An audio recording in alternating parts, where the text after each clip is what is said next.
اوہام پرستیاں، طرح طرح کی باتیں. مصر میں ایک دریا تھا، ایک عورت کو ذبح کر کے ڈالیں گے تو پھر دریا چلے گا. مختلف اوہام لوگوں نے پال لیے تھے.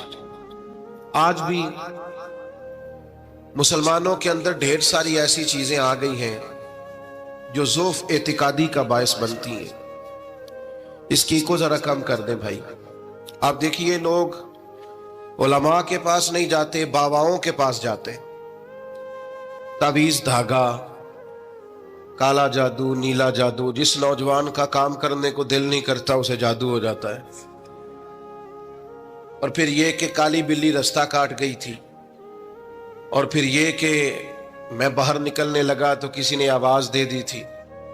عجیب قسم کی اوہام پرستیوں کا لوگ شکار ہیں. نبی پاک صلی اللہ تعالی علیہ وسلم داعی اللہ ہیں. سرکار نے لوگوں کے نظریات کو پختہ کیا. حضور علیہ السلام کے فیوزات روحانیہ سے لوگوں کے دل طاقتور ہوتے تھے. مضبوط فکریں، مضبوط عقیدے سرکار کے وسیلے سے مسلمانوں کو نصیب ہوئے.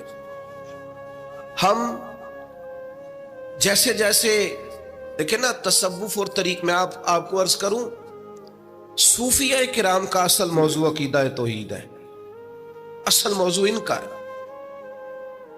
یہ وہ لوگ ہیں جو لوگوں کو صحیح معنوں میں توکل کا، صبر کا، شکر کا، قناعت کا، رجوع اللہ کا سبق دیتے ہیں. اصل موضوع ان کا ہے.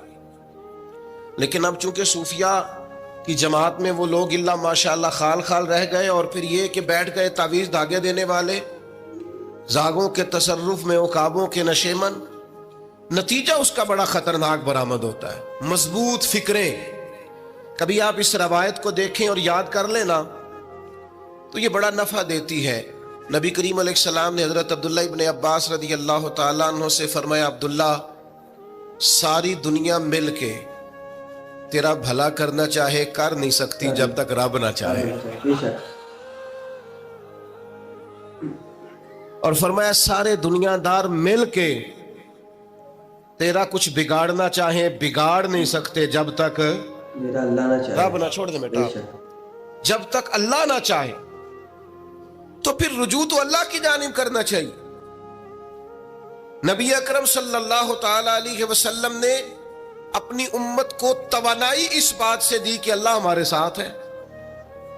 آپ دیکھیے فکری تندرستی کتنی زیادہ ہے کہ 1000 کے مقابلے میں 313 لوگ ہیں.